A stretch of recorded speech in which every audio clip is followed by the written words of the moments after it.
pessoal do chat só pediu aqui, Vladimir, pra você contar a história do McDonald's. Do McDonald's? Eu quero ouvir a história do McDonald's. Um bis. Você foi no McDonald's quando abriu? Quando abriu, eu não fui. Porque, no primeiro, eu morava longe. Eu ia para Moscou 2 vezes por ano. Eu estava no doutorado, né? E eu estava colaborando com o pessoal de um Instituto de Física de Moscou. Então, eu tinha as passagens 2, às vezes 3 vezes por semana, pagos ficando lá 1, 2 semanas. Ou seja, teoricamente eu podia ter ido. Mas a fila era enorme. Sim. Eu vi foto. Não tinha como passar. Eu tinha outras coisas para fazer. Eu ficava na biblioteca xerocando lá artigos que não chegavam na minha cidade para trabalhar no meu doutorado. Eu tinha mais coisas para fazer do que ficar na fila de McDonald's. Comprava qualquer coisa no supermercado, comia à noite e estava bem com isso. Eu fui pela primeira vez no McDonald's, o outro McDonald's, não é aquele mais famoso, que todo mundo viu no vídeo, Sim. porque depois daquele começaram a abrir outros. Menores. E eu fui um daqueles menores, acho que 1, 2 anos depois. Eu fiz questão ir lá pedir Big Mac. Tá bom. Refrigerante. Tinha refrigerante? Você tomava refrigerante? Tinha. O que era o refrigerante na Rússia? Não tinha Coca-Cola? Não, a gente tinha, e até agora tem um refrigerante russo mesmo, tem vários tipos de refrigerantes. Gasosa, a gente chamava gasosa. Na Argentina não fala, uma gaseosa, né? Aqui no Brasil também fala gasosa, né? Fala, mas lá não é muito comum. No sul, né? Uma gasosa, né? Era um nome parecido com gasosa. E não era ruim, né? Tinha uns de frutinhas e tal. Mas claro que a gente queria experimentar Coca-Cola, Pepsi-Cola. Mas Pepsi-Cola abriu uma fábrica perto da minha cidade, em Novosibirsk, acho que em 82 ainda. Meu pai foi uma viagem de negócios e ele trouxe para casa uns 3, 4 garrafinhas, aquelas antigas, bonitinhas, de vidro, né? A gente experimentou. E o hambúrguer do diferente. McDonald's você gostou? Não, eu não achei ruim, não. Tava boa. Comparando com a qualidade de carne que a gente tinha acesso, pelo menos eu não passei mal, porque várias outras coisas eu comia nos restaurantes em Moscou e depois passava mal. Caramba. Dava um piriri. Então, contar a história de McDonald's. Então, em 1989, McDonald's abriu seu primeiro restaurante e naquela época era o maior McDonald's do mundo. Caramba. De 2 Moscou. De Moscou. E abriu uma praça bem simbólica. Não era na Praça Vermelha, né? Mas Praça Vermelha, quem mora em Moscou nem vai para a Praça Vermelha, né? Tem outras praças para você sair, frequentar teatros, cinemas. Praça e esse Vermelha McDonald's ele era privado. Esse McDonald's ele não tinha nada com o Estado. Não tinha porcentagem. Era do McDonald's. Mas não tinha, porque, por exemplo, na China você tem que ter uma parceria com o Estado, umas coisas assim. Esse McDonald's era 100% privado. Não sei se ele precisava pagar algumas coisas. Né? Assim, pagar com certeza, né? Mas acho que não. Acho que a própria McDonald's foi lá e o governo exigia que eles usassem todos os fornecedores locais, mas isso já é política de McDonald's. Sim. Né? Em qualquer país eles fazem questão de não importar carne de outros países. E o salário de quem trabalhava no McDonald's era maior do que o salário normal? Acho que o salário de mercado, para que maior? Para que o capitalista vai pagar salário maior, né? O concurso foi muito grande, todo mundo... Sim, queria. Eu não sei, talvez um pouco maior. Mas trabalhar lá, todo mundo queria. Né? Porque qual é a vantagem? Porque sei lá, não tinha carro lá na Rússia e tal. Por quê? Porque se o cara produzir 10 carros ou 1000 carros, ele ganha a mesma coisa. Se eu pago mais pro cara e ele tá mais motivado e ele produz mais, eu ganho mais. Então é um dos motivos, por exemplo, que se paga mais, que você tem prêmio nas empresas, inclusive, para incentivar que as pessoas produzam mais. Porque aquela profissão, quando falo preço de mercado mais ou menos, porque não existia mercado para aquele tipo de funcionário. Entendi. Para atendente do caixa, porque aquele tipo de restaurante não tinha. Ou tinha cantina, que aparece com restaurante por quilo aqui, quando você pega a bandeja e vai pegando. Só não podia. Você pegar, você queria, quero aquela sopa, né? E a funcionária colocava a sopa. Eu quero lá aquele tipo de carne com batata. E ela colocava porção certa de carne, porção certa de batata. Você não escolhia a quantidade. Eu quero aquele lá. 3 pedaços de pão, né? Você não montava, mas você andava com bandeja e no final lá tinha caixa, você pagava.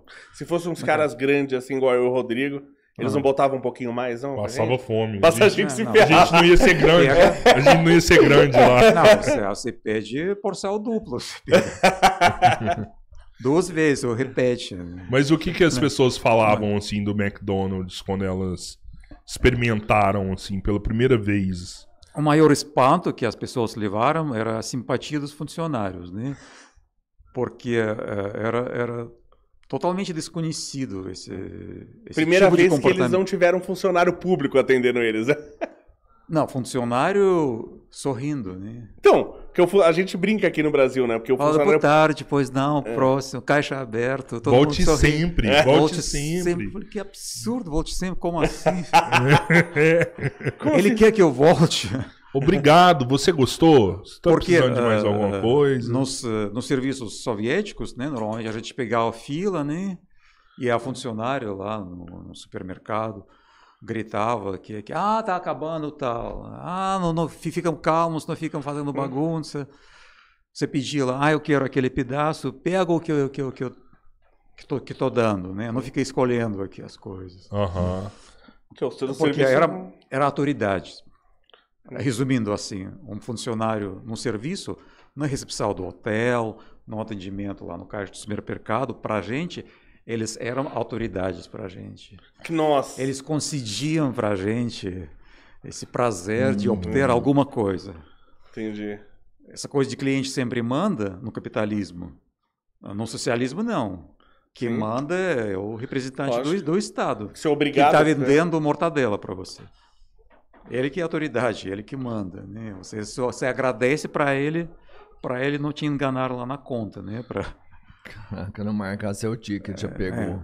Para não apertar o balanço de outro lado, né? Para não aparecer 400 gramas, você chegar em casa, pesar e vai dar 300 gramas. Né? Acontecia direto isso. E de repente ele pega seu dinheiro, te dá comida de qualidade, né? No sentido que você não vai passar mal com aquela comida. Ainda agradece e fala, volte sempre.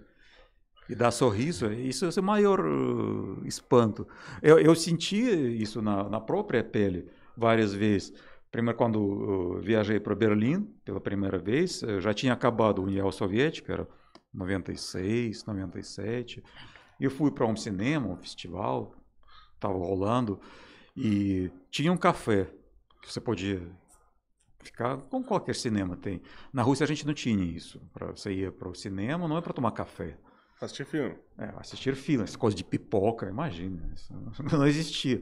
Você vai para o cinema para ver o filme. Você nunca tinha saído da União Soviética antes de acabar a União Soviética? Eu viajei para Iugoslávia em 88, com uma turma de turismo. E depois eu fui já, como no 96, fui para a Áustria por um congresso. No mesmo ano fui para Berlim para colaborar com o pessoal. Mas a vida na União Soviética não tinha mudado muito ainda, apesar de 5, 6 anos. Então, eu sentei lá naquele café, pedi lá um cappuccino, que eu tinha descoberto naquela época, não conhecia. E o rapaz simpático me serviu e estava tudo tranquilo, musiquinha de fundo tocando. Eu comecei a chorar, as lágrimas caindo no cappuccino. Eu me senti gente, sabe? Sim. Ninguém grita para você. Você te dá com um sorrisinho, por favor. Então você vê, a gente ainda não... Para mim foi algo novo, né? Sim. Eu não estava acostumado com esse respeito ao ser humano. E depois eu passei a mesma coisa quando cheguei no Brasil. Eu fui pela primeira vez ao médico. Eu demorei para conseguir plano de saúde, porque não estava conseguindo no começo cartão de crédito, e nosso plano que eu queria da Sociedade Brasileira de Física só aceitava cartão de crédito com pagamento. Depois de 1 ano e pouco eu consegui, marquei oftalmologista, porque eu tenho miopia muito alta. E fui aqui, uma clínica que me indicaram, fica aqui perto, no Jardim Paulistano, uma das melhores. E o meu convênio eu pagava.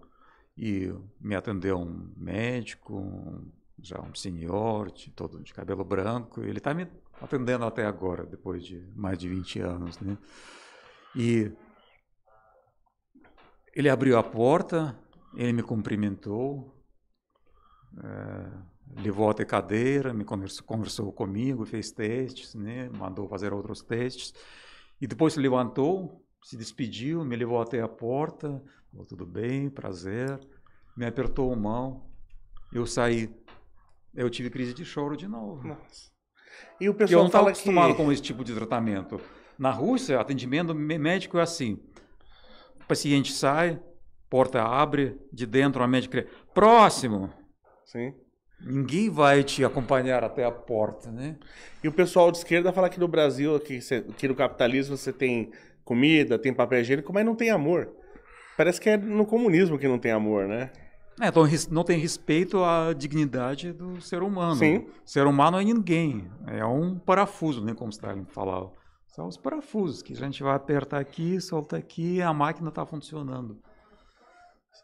Se a gente precisa gastar lá 200 vidas aqui, 2.000 aqui, não interessa. Vocês lembraram do Chernobyl, né? Sacrificar inúmeras pessoas. Eu estava lendo esses dias um livro para refrescar a memória, já que vocês falaram que queriam conversar sobre o assunto. E o pessoal fala que eles chegaram a falar em vidas, ou seja, a gente precisa resolver isso, precisa retirar lá coisa radioativa. Para isso a gente vai gastar 2 vidas. Foi assim. Aquilo não, para aquilo a gente precisa 20 vidas. Eles pegaram soldados do exército que nem sabiam o que estava acontecendo, Sim. sabendo que aqueles caras vão morrer. E falando assim, abertamente. Tá tudo bem. Isso custa 2 vidas, isso custaria 5 vidas. No comunismo funciona assim. Pô, a a gente vida é teve... uma moeda de troca, você gasta... Engraçado, mandaram um superchat aqui, Robertinho. O Bruno12 mandou aqui. Falou assim, 3 horas de live e ninguém mostrou nenhum dado, estatística que possa corroborar as teses que vocês apresentaram aí. Ciência social e opinião diferem através de documentos. Peraí, primeiro, que Cara. tese... Não, mas a gente não está fazendo a apresentação Porque a gente no congresso está apresentando um científico. relato. Aí Tá o cara tudo ele quer um publicado. documento. O que ele falou aí que ele quer? É surreal, cara. É surreal O que ele falou isso. que ele quer que apresente? Documentos. Então, porque o documento é alguém que escreve. O documento, Dados e estatísticas. O documento, por exemplo, o governo da Rússia tem um monte de documento dele lá. Com um monte de mentira. Cara, Por exemplo. surreal, Não, eu velho. posso dar alguns dados estatísticos. Não, mas não precisa. As pessoas elas querem Por exemplo, negar a realidade. Por exemplo, É os Estados surreal, Unidos, cara. no século XX, a população aumentou 3 vezes. A população da Rússia não aumentou. Posso dar um dado Em 100 estatístico? anos. Estados Unidos cresceu 3 vezes. A população da Rússia não aumentou em 6 vezes. Ou seja, nascia, morria. Nascia, morria. Sim. Nascia, morria. Uhum. Um dado Isso estatístico. não é um dado estatístico? O dado estatístico Claro, pra esse cara... Legal, né? Claro o que é. efeito do comunismo. Um- Se não tivesse comunismo na União Soviética, no início do século XX, o pessoal que trabalhava com estatística fazia projeções que até o final do século XX, a Rússia ia chegar com 600 milhões de habitantes. Chegou com 140. Bom, pronto. É um dado estatístico. Também não conserta as escadas? O dado que pegaram da Coreia do Norte, que é um dado estatístico, vamos falar do comunismo na Coreia do Norte. Fala, nossa, todo mundo muito bem, tá indo maravilhoso, não sei o quê. Onde que os caras pegaram a merda que era o comunismo na Coreia do Norte? Pela informação do exército, que era uma informação precisa, onde você registrava, vinham os novos soldados e você registrava a altura. E aí eles viram que no decorrer dos anos, a altura média dos soldados foi caindo, por desnutrição. Porque não tinha Caraca, comida, sim. nem para os soldados. Mas aqui a gente está contando um relato de uma pessoa que viveu lá. Agora, se eu imagino eu chegar e falar assim, hoje eu vi o sol tá amarelo. Mas cadê os dados estatísticos que o sol é amarelo? Caraca, mas você não tá vendo que o sol é amarelo? Desculpa, mas eu... Mas também eu não gosto muito desse discurso de dados estatísticos, porque a decência humana não se mede em estatística. Não tem dados estatísticos. Todos os dados estatísticos que estão publicados corroboram com tudo que a gente falou. Só que eu aprendi, faz algum tempo, uma tese, que a gente fala muito na Rússia agora sobre isso, que cada pessoa tem certos valores éticos, né? E os valores você não discute. Você não chama alguém para debate para discutir seus valores éticos. Sim. Você preserva os seus valores. Não adianta a gente discutir com alguém que tem outros valores éticos. Igual debater religião, crença. E pessoal que discute. defende comunismo tem outros valores. Eles valorizam tirania, eles valorizam controle estatal. E a gente valoriza a liberdade. A gente valoriza decência de ser humano, né? A gente defende direito de toda pessoa viver a vida dela plenamente, né? A gente nunca vai chegar ao acordo. Não adianta debater isso. São valores diferentes e nenhuma estatística vai mudar isso. Aquele Jones, né, ele defende comunismo por quê? Porque ele gosta da tirania, ele não gosta da liberdade. Ele não confia no povo, porque o povo pode escolher um candidato que ele não goste, né? Sim. Aí ele precisa fazer a revolução, que ele chama do proletariado, né? E pronto, ele vai mandar em todo mundo. É isso que eles querem. E como ele está encabeçando, ele acha que ele vai ser o líder. Assim, ele não sabe que ele vai ser um dos primeiros fuzilados, né? Pelo novo governo. Assim, eu me recuso a falar que tem maldade nele, assim, sabe? Eu não falo maldade, falo outros valores. Eu até acho que o pensamento dele, pra ele, é nobre. Eu acho isso, que ele quer acabar com a fome, que ele quer... Mas Hitler também justificava com nobreza o que ele fez. Não, mas assim, você entende, assim, eu conversando com ele, sim, eu não acredito que ele é uma pessoa má.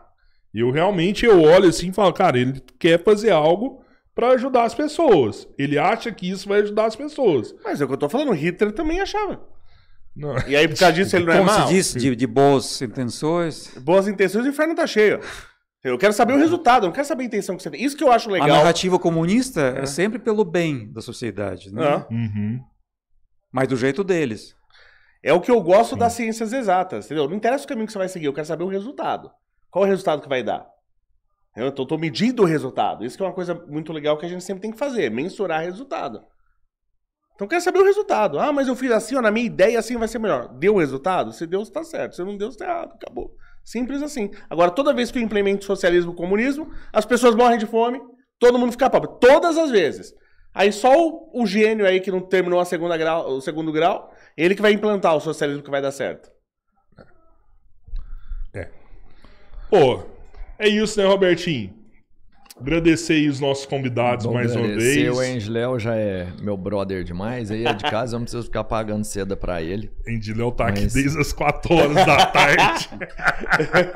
9 horas pra de quem viu o Engiléu calmo hoje, gastado, não é só isso aqui. Ele hoje tá numa rotina intensa com a gente. 2 horas no trânsito pra chegar hoje. Ainda pegou o engarrafamento mais. Vladimir também judiamos dele, hein? 4 horas de podcast. Foi muito legal. E eu só deixo aqui minhas considerações finais, e aí sim, nada contra ninguém, mas sempre que a gente for falar da Rússia, fica até pro Rubão, que é um cara que eu considero demais, que eu escuto e que eu tenho atenção nas palavras dele, porque ele é muito inteligente, mas sempre que a gente falar da Rússia, pra mim o que vale é o que o Vladimir falou, porque é exatamente sobre isso. Mano, você pode estudar, e lógico, quando você estuda, quando você faz uma análise de história, ou de livros, ou de contextos, cara, tudo isso é importante, mas pra mim nada é mais importante do que viver, cara. Quem viveu, sentiu na pele, sabe a diferença. A realidade, né, pô? É diferente de se você ler e de você sentir. Sim, cara. sim. Então, pra mim, sobre Rússia, até hoje... E lembram que os próprios comunistas que acabaram com o comunismo. Exato. O próprio Partido Comunista resolveu que o comunismo já não serve para nada. Sim. A gente quer pegar as fábricas... Tudo bem, os gás, petróleo, eles ficaram com isso. Mas sem esse pavo marxismo que já não servia para nada. Eles queriam ter vida boa, que eles conseguiram agora. Sim, sim. A gente até estava conversando antes de começar o podcast também, eu falei pro Vladimir que no último episódio teve um comentário assim, eu estudei com o Vladimir. Mas ele é como se fosse um brasileiro que saiu do Brasil para os Estados Unidos porque não gostava do Brasil... E lá nos Estados Unidos ele começou a falar mal do Brasil, porque não gostava, por isso que ele saiu de lá. Então foi essa comparação que ele fez. O Vladimir, ele não gostava da Rússia, ele pegou e veio pro Brasil, e aí ele fala da visão. Mas em que momento eu falei que eu não gostava da Rússia? Eu gosto da Rússia, gosto da minha língua, da cultura, da música. Tem várias coisas. É o meu lugar, é o meu povo, é a minha terra. Não existe nada melhor do que pegar lá um ônibus cheio no horário de pico, quando estou na minha cidade, e descobrir que todo mundo fala a minha língua nativa. Porra. Sabe? Isso é impagável. Aquilo que eu não tenho aqui. Tudo bem, eu falo português, né? Mas quando eu escuto que entra essa musicalidade da minha língua, e todo mundo fala russo, às vezes até acho estranho, né? Já que acostumei que todo mundo fala português ou alguma outra língua, se eu estou em outro país. E de repente todo mundo fala russo, eu me sinto que eu sou de lá, né? Sim. Eu nunca falei mal da Rússia. Falei mal de alguns aspectos da história russa que eu acho que foram um grande erro. Que é o que acontece. Crimes, até mais do que erro, de crimes, né? Sim. Que é o que acontece com a maioria dos brasileiros que estão fora do país, né? Todos eles têm saudade da terra natal. Esse papinho que quem não gosta, cheio aqui.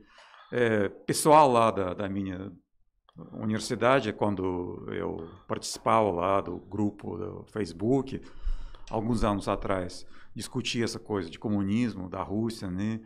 Eles usavam um argumento parecido. Você não pode acreditar muito no Vladimir, porque ele viveu aquilo, ele foi traumatizado, e por causa daquele trauma, ele fala mal da União Soviética, ele não podemos acreditar naquilo que ele fala. Cara, é curioso. Então, ele viveu, ficou traumatizado, quer dizer que foi bom. O curioso é o seguinte... Tem que acreditar naquele que não viveu nada e ler uns livrinhos que nem são livros de história, são livros de militância política, livros de propaganda. Não consegue nem pronunciar nenhuma palavra em russo e está aqui opinando sobre nós soviéticos. O curioso é que quem fala isso... Geralmente é a mesma pessoa que defende o lugar de fala. É o cara que vai falar assim, não, você não pode falar de mulher porque você não é mulher. Aí o russo não pode falar da Rússia, porque ele foi contaminado, né? Então decide se tem que ter lugar de fala ou não. O povo não decide o que quer. O legal da esquerdista é que ele é uma hipocrisia ambulante. Ele está se contradizendo toda hora, o tempo todo. Sobre ter vida boa, que fala assim, um socialista quer ter vida boa. Eu acho que tanto socialista como capitalista, todo mundo quer ter vida boa. Eu quero ter, todo mundo quer ter vida boa. A diferença é que o cara de esquerda, ele tá disposto a escravizar, matar, censurar os outros para ele ter a vida boa dele. E eu não tô disposto a fazer isso. Eu não quero matar, não quero escravizar, não quero censurar ninguém para eu ter. Eu quero trabalhar e ficar com o fruto do meu trabalho. É isso que um cara que não é de esquerda quer. Quero trabalhar e ter o fruto do meu trabalho. E para eu ter a minha vida boa. O cara de esquerda, ele tá disposto a censurar, a matar, a prender os outros para ele ter a vida boa dele. É uma diferença bem básica. Eu não quero convencer ninguém, né? Se o povo brasileiro resolve instalar uma tirania socialista comunista, vai ser a decisão do povo, né? Você vai embora? A hora que começar aqui, deixa eu ir embora. Não sei, mas é a escolha do povo. Pelo menos você já tá mais adaptado que a gente, né? Eu conto aquilo que eu acho. Eu conto sobre os meus valores, que eu acho certo que está errado. Sim. E eu acho errado o Estado possuir todos os meios de produção.